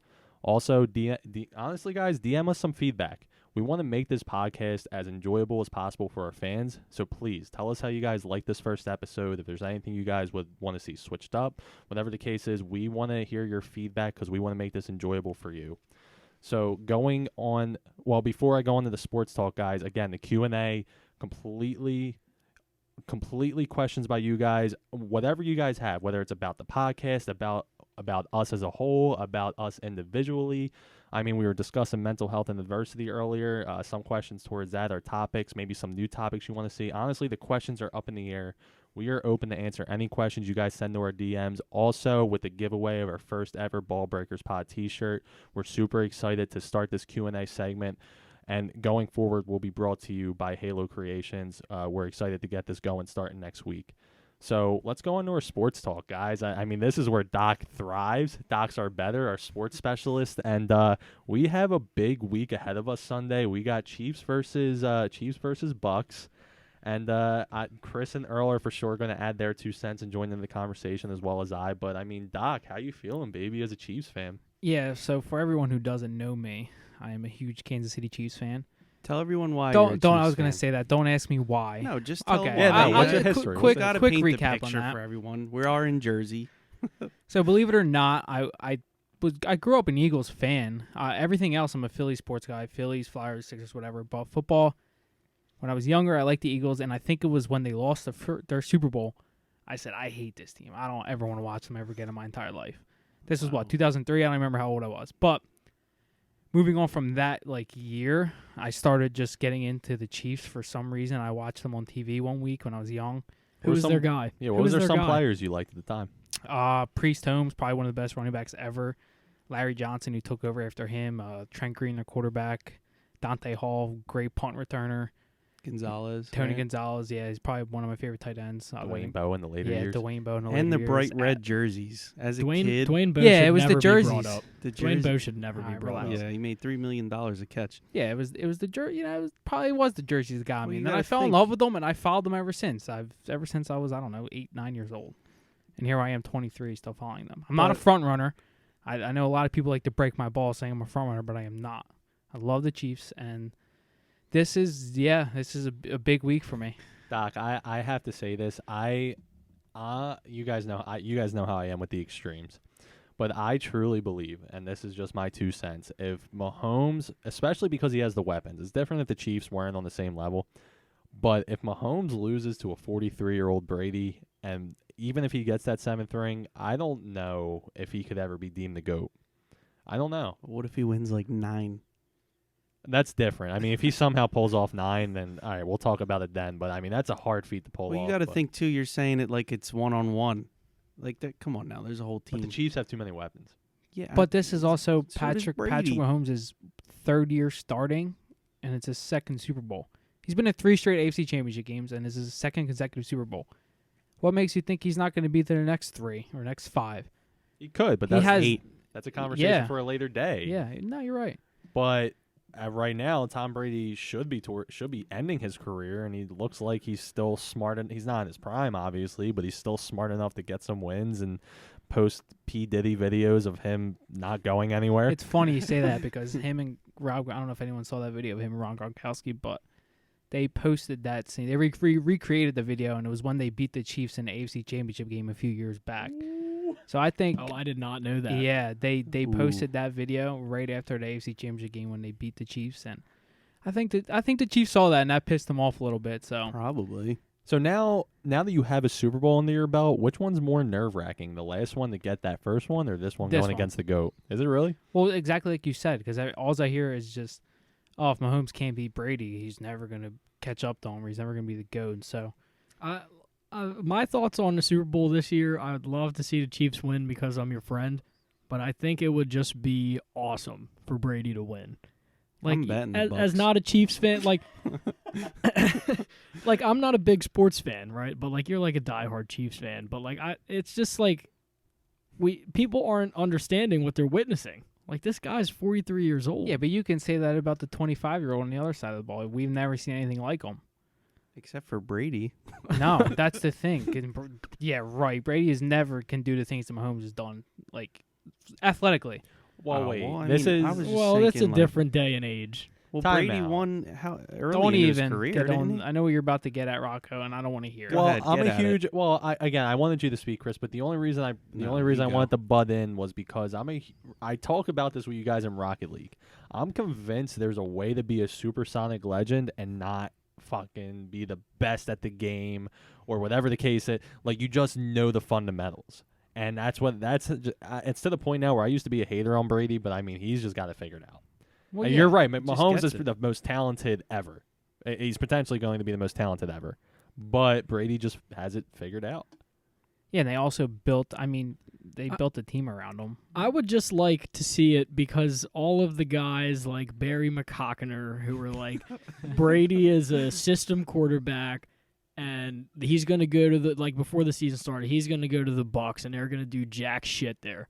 Mm-hmm. And like, I'm a big guy for the, like, I feel like I'm a big guy for the underdog. Like people had Right. counted him out before the season started. Did they not? A lot Yeah. of people were saying, No, you guys think Brady's going to go to Tampa Bay and get to the win a Super Bowl? It doesn't work like that.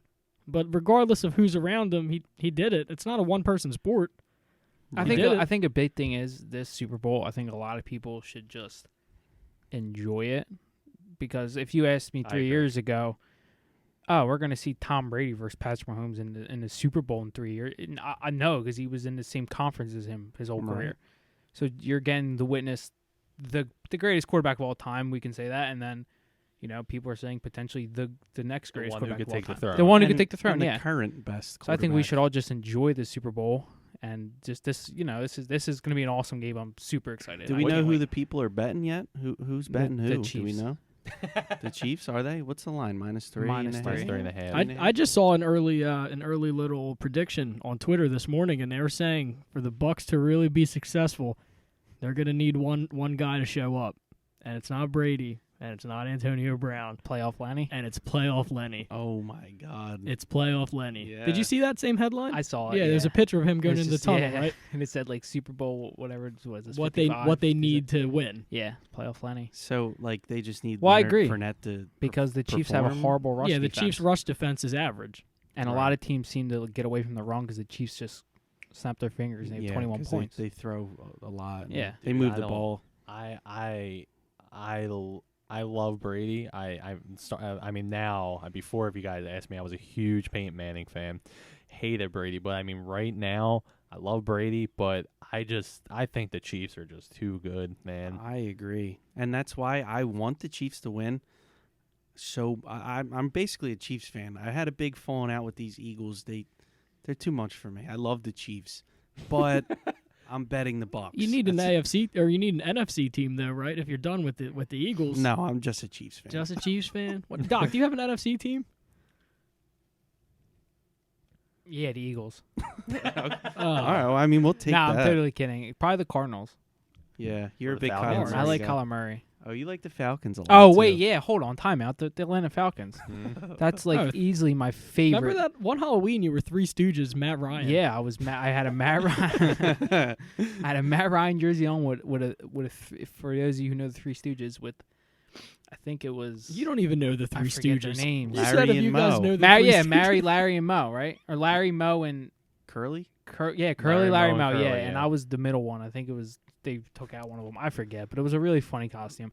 So I'm a big Falcons fan on the other side of the ball, but they're my favorite team to bet. So Doc, Difference.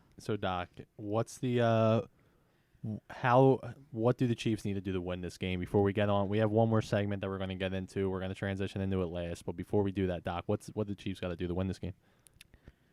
I think they need to put pressure on Tom Brady. Blitz a lot? Yeah, and they're one of the most teams that they blitz the most out of a lot of teams in the league. Big I mean, Chris Jones game. yeah, I mean the Buccaneers have a great offensive line. I mean, if you watch the game last week against the Packers, I mean Brady threw 3 interceptions in the second half because he just threw the ball up there because he was getting rushed. If you put pressure on Tom Brady, he's gonna make a mistake, and that's the difference between the Packers and the Chiefs. If you turn the ball over against the Chiefs, they're gonna go down and score. They're not gonna just go 3 and out. So I think you got to get pressure on Brady and you got to stop the run. It's not even the talent on the Chiefs. I love Andy Reid. I mean, he's that Matt Moore call. Woo! It's Chad Henne. Or my Chad Henne. Yeah, where's Matt? Anything is possible. But you're right, Chad. Where's Matt Moore at? He's our third string. He's a third string. Is he really? He's Yeah. still on the team. He's still on the team. He Love got that. beat as a backup by Chad Henne. Well, he performed. when he Who's the was backup in called. Tampa Bay? Blaine Gabbert. Nuh-uh. You didn't see Uh, the picture he posted on Instagram? Well, That's the- Earl's favorite quarterback. yeah, I know. Big Jaguars fan. they say I'm a Jags fan. You are. I might be. Big Jags fan. And I'm buying my Trevor Lawrence jersey on draft night. But Mm-hmm. I actually have a Blaine Gabbert Jags jersey. Yeah. I bought it at Marshall's for $10. Maybe I'll wear it Sunday. Please don't. Go Blaine. You know, the only luck I've had in these Super Bowls with betting was the Super Bowl blocks where they have the score.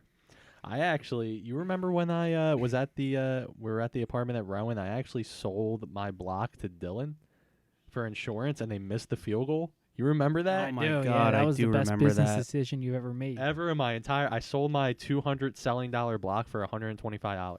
That was ballsy. Mm-hmm. It's But insurance. It worked out. You knew you were getting into insurance before you got into insurance. That's so funny. hilarious. All right, Was- boys. Are we getting No, you go. Yeah, Go ahead. no, boys. So we have one last segment, and it is it's geared right into our sports specialist to close out our sports talk. We are going to keep a record of this going forward, and this is Doc's time to shine. We got Doc's lock, and obviously with the Super Bowl coming up, I'm sure Doc has a pick in mind that he is ready to give you guys to where you guys can really punish Vegas, and we want you guys to steal as much money from Vegas as possible. So, Doc, take the floor. It's all yours. Provide your insight. What's your lock of the week? Okay, so you put a lot of pressure on me being at Super Bowl week, and I know during the Super Bowl, everyone likes to put in a lot of different bets. They bet the Gatorade color, the heads or tails, crap like that. But I'm going to give you guys the pick for the game, and then I'm going to go into a few like prop picks that I personally like. It might take me a few minutes, but that's what I want to do. And so my pick is I'm going to keep as much unbiased out of this, but it's going to be hard to since I'm a Chiefs fan. But take the Chiefs -3. Don't overthink it. I know a lot of people are saying, don't bet against the GOAT, Tom Brady.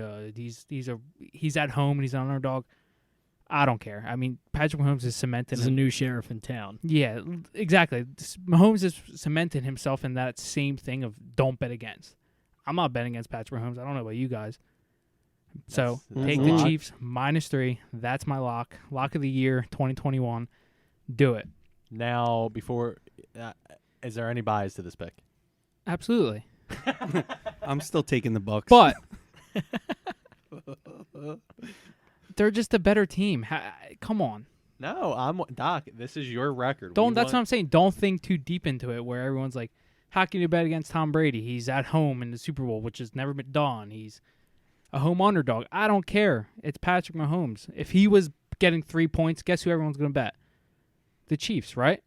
You're going. The Chiefs were +3.5. I'm taking the Kansas City Chiefs. They're -3. Come on, don't overthink it. Doc, I'm letting you know now. I am currently documenting this. Doc's locks. So are you confident? Wait. So are you confident enough that you would give all of the people who took your lock $1 if it wouldn't go through? Okay, Yeah, how confident? That's I'm very confident. You don't have to give them $1. Please gamble responsibly. I know that's called Doc's Locks, but I mean, I'm not saying this is 100%. But If you do take Doc's locks, we would love to take a We'd screenshot lo- and we'd love to send it know. into our DMs. send it We'd into love to us know. and let us know that you took them. So then, if it loses, we blame Doc, and that's it. That's perfect. All right, to get into the other, I have a couple picks here I want to just give that I love. This is actually probably one of my favorite picks here. It's a prop pick for all of you guys that like to play props and over yards and stuff like that. I have Robert Gronkowski over 29.5 receiving yards. Gronk in his career against the Kansas City Chiefs, he's averaged 80 yards per game. It's only 21. 29. 29. 29.5, I think you said. That sounds He low. crushes the Chiefs. He had 100 yards in the game they played them this year. That's not. Don't ever think it. Wow. Take his over. That's easy. That one's easy. Do it. Another one is McCall Hardman over 25.5 receiving yards. Just take Wow. it. It's a winner. I know it is. He's been a huge part to the Chiefs' offense's playoffs. And here's a few. I'll give you a couple touchdown scores that I like. To go back into McCall Hardman, I like him to score 2+ touchdowns in the Super Bowl. What was Hardman his yards again? 25.5. All right, I'm doing my documentation job here. And what are the odds on 2+ touchdowns? So right 2+ touchdowns. So this is one that you should do for fun, in my opinion. now? Good $5 wager. Yeah, he's 15-1. Those are really good odds. And he Wow. also returns punts, and I think there's going to be a punt return in that game. Just saying. That's a prop bet too, ain't it? 5 A to win special 75. team touchdown. Yeah. Or can you bet punt return? You can actually. I think bet it's that? just special teams. Yeah, right. special Special teams. teams It'll or be like defense, Kansas City defense. They're under special teams. right. So to get off the Chiefs, I'll go to the Buccaneers real fast. I already said Gronk over receiving yards. And touchdowns, I also like. You got to take playoff Lenny. He's going to score. Mhm. And another easy one's Mike Evans. I know you might not get the best odds on him, but the guy scored 3 touchdowns against the Chiefs earlier in the year, and I'm sure he's going to score In again. one game? Oh, yeah. Oh my God. Yeah, he scores every Really? week. Yeah, that's Brady's favorite I target. don't He'll really score. remember that. I must not have been going against him in fantasy that week. So those are my picks for this upcoming Super Bowl. Please gamble responsibly and send us a screenshot if you do bet my lock, which will be Kansas City Chiefs -3. We'd Mortal appreciate it. lock? The lock. Is that the lock? It's the lock, yeah. Okay. All right, guys. There you have it. Yeah, we that's so all those other picks don't hold to his record. That was just his insight. We don't want to tarnish Doc's record with some prop bets. Yeah, that those are just literally if you want to have some fun and watch it. Yeah. Yeah, put a few dollars on these. get good prop bets. payouts. Also tails. Yeah, always. Oh my God, tails. Tails never fails. Tails right in that Well, end. wait, Earl, do you have any funny prop bets with like the Gatorade color or anything? Something like that you were thinking of? I didn't see him on DraftKings or FanDuel. You can find him somewhere. Did you see him anywhere, Doc? Or? I don't know. I wanted to ask you a question. I think you put in the group message today. You said Patrick loves Blue. Did you say I don't that? know. I just said that messing around. I was gonna say if Patrick I would've Mahomes loves believed Blue it. Gatorade, you If better I was- believe there's gonna if be Blue I was Gatorade going to in bet that. any of those funny prop bets, the funniest one I seen, not every sportsbook has, you probably have to go through some guy. But like I saw one a couple years ago, and it was like the over/under of dancers at the halftime show. Oh, What was well, it? they have one now that I saw on it Twitter Weekend? from like Odds Shark or something. Which I don't know how to bet through them, but just it was who the weekend is going to bring out. Who sang the national anthem? I do not know. Because Reid. if there's someone singing the national anthem, There's always over under on seconds. yeah, there's always an over/under on minutes. I'll get and on What was that it last in year? a moment. I don't know who it was last How- year. How you long was the national anthem last year, Chris? Fact check that. Well, hold on. Lady yeah. Gaga to sing national anthem. Wow, she's on a roll. She sung the national anthem for the Are we slamming the inauguration under? this year. She's got quite the career. Gaga. Well, I was thinking that I think when we watched, I think it was the Eagles Super Bowl. I believe it was Adele who was singing it, and she had a sore throat, and everyone highlighted it. They were like, "No, she's not feeling that good. Take the under." And dude, it was under by like. Wait, 10 please seconds. Okay, fact hold check on. me here. I'm but wrong. I'm wrong. It's not Lady Gaga. So who is singing the national anthem for Super Bowl 55 2021 is country music star Eric Church and R&B singer Jasmine Sullivan, who I've never heard of either of them. No, I don't know if I you don't. guys I'm have. not a Eric big Church country is- guy. he's I've heard good. of Eric Church actually He's good, before. yeah. I'm not a huge country guy. Mm-mm. And what else did you want me to look I at? want to know how long the national anthem was last year. Last year? Okay. It's gonna be hard to find. Some of those things are hard to find. I'll find it, Earl. I tried to find how many dunks Zion Williamson averages, and you can't find it. Yeah, today when I was looking up my picks, I tried to find what's Rob Gronkowski's career yards versus the Chiefs, and I couldn't find it. I legit had to go back Maybe they scrubbed it. year from year. Maybe they scrubbed Yeah, it. that's why I texted you guys earlier. Like, am I finding the average correct? Did I do it right here with the numbers? No, last year was Demi Lovato, right? Love her. And Big Camp Rock fan. It Here. Big was- mental health person. the national anthem was a minute and 49, and the over/under was a minute 59. Okay, So we're she was taking under. the under. Well, how do we know? We got to figure out how they sing it. The country singers. You don't know that's the best part That's about the best That's part. straight up gambling. Well, you know what? it. That's I like don't playing like to roulette. bet the under know. in anything. No, life is too short to bet the under. That is correct. I'm taking over. Who's with me? I'm taking under. Oh, that's not. All You know, right, that now might- that I heard that Rocco's taking the under, I'm betting the over. So wait, Good. is that the common? Let's have a record amongst us real quick. Is that the common prop bet we'll bet against in the Super Bowl? I'm betting over. Out of the outlandish prop bets, Yeah, Yes. just for all of us to have a nice little record against each other. I want to take the under on the national. How many seconds is it before I take this? I don't know. That's something that we'll have to look up as well. Well, Chris got a phone call or whatever it is. But Who was anyways, that? I'm taking the Your under, beautiful and here's my girlfriend? reasoning with a That's country music singer. I feel like that they don't emphasize their tones and their notes as long. I feel like they're like country singers. They just where are you getting this nonsense from? they sing words by talking them a little out more, as opposed to Demi Lovato hitting her high notes and like really getting the fans' attentions. I'm just taking the under. That's just my 2 cents. Well, I'm taking you over now that he's taking the under. I All think right. your 2 cents. Rocco's is stupid, like my but mortal enemy in sports, so I just think the fact that they have two people singing it, I'm going to take the over. that's a good point. I'm That's going a to take good the point. over. Oh, But wait, they're still there's gonna another sing in singer. But har- I also in don't know what the harmony. over. Wait, what'd you say it was? One. Well, last year it was 159. Do you have it for this year? Can you pull that up? Because we're actually just blindly taking over and under. What if they said it was going to be 20 seconds? Well, no, I'm taking under just because I feel like Regardless. a country singer singing the national anthem, I just feel under. That's just my 2 cents, and I know Chris doesn't care about my 2 cents, but So, this year, as of 4 days ago, it's over 120 seconds. So it's the same thing, 2 minutes. The other one was a minute 59. Now it's 2 minutes. But over is minus 125, and under is minus 105. So for anybody that doesn't know, that means that the over is favorite. So you would have to it's Oh. 2 minutes. 2 minutes. I'm taking. Oh my God, slam the under, guys. That's rocks lock. Over. All right, guys. Any closing touching points before we round this off? Yes. Before we round this off, I want to give the people my fact of the day. So since I am the fact guy, every week I'm going to hit everybody with a fact. Yeah, let's And hear it could be about anything, but I just want my facts. Like we said before, the most pointless knowledge. So my fact of the week is there's more ways to arrange a deck of cards than there are atoms on Earth. And going off of that, That sounds like a lie. every that's- time, I don't hold believe on, all right, Bold. let's all relax now.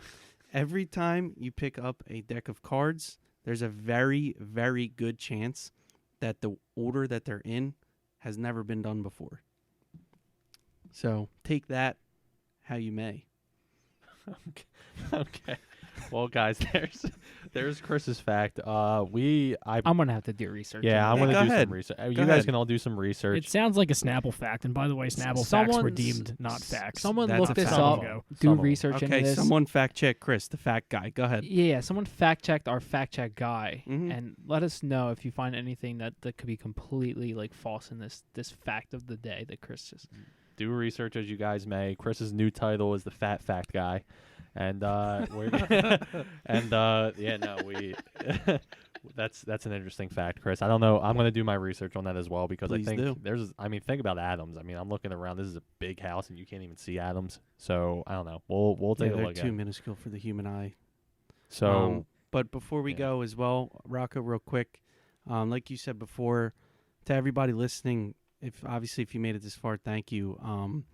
And like we said, any kind of feedback you guys may have, we're very open. We want to try to, every week maybe add something new. Who knows? But we just want to hear what everybody thinks, and we love all of you. for sure, guys. We Thank you guys. Love yous. We love the feedback. If you guys have any, we want to make this as enjoyable as possible for you guys. We're ecstatic to get this thing off the ground. We want to grow this as much as possible. So maybe there are future events that we can hold, or ways to not even grow the podcast itself, but really give back. And we look forward to we just look forward to having fun with this and spreading that positivity that we were highlighting before with adversity, and really giving people a chance to relate to us, because we feel like that could be your ultimate getaway from just stress that you guys are dealing with now. So, we love the fact that we're starting this. We're going to make this grow as much as possible, and thank you guys for listening. Any feedback is appreciated, and we are stoked to see what's going to happen in the Super Bowl with Doc's Lock. We're going to get that record recorded on Chris's spreadsheet going forward, and we're just going to have fun with this thing, guys. So. Don't forget those DMs either. Yeah, don't forget the DMs for the Q&A. We would love to answer some questions. And remember, there's a free giveaway for our first ever Ball Breakers t-shirt brought to you by Halo Creations. So we're stoked to get that giveaway out, and we're gonna wear shirts. We're gonna wear the shirts ourselves as well. But you guys, the first person that wins this giveaway will win the first ever Ball Breakers t-shirt. We're excited to get that out and pick a winner. And guys, we look forward to speaking with you next week. Having another podcast next week in which we'll keep flowing them out week by week. Wait. I do have one last thing to add. Yeah. It's Monday. I love Mondays. Let's crush our Mondays. Let's Gotta crush love your it. Mondays, guys. If you're still here listening to us and it's Monday, even if it's Tuesday, we're going to win the day. We're going to crush Mondays. We're gonna crush Mondays. Monday Also- is the best day of the week. For all my sports people out there, the Lions just traded Matt Stafford to the Rams for Jared Goff. So Straight up 1-for-1 trade. couple first round Couple picks. throw and around stuff. picks, yeah. To the Rams? Yeah. That is insane. That's something to talk Love about next your week. Mondays. Anyways, love you guys. Love you guys. Love you all. We'll see you next week. Take it easy, Ball Breakers Nation.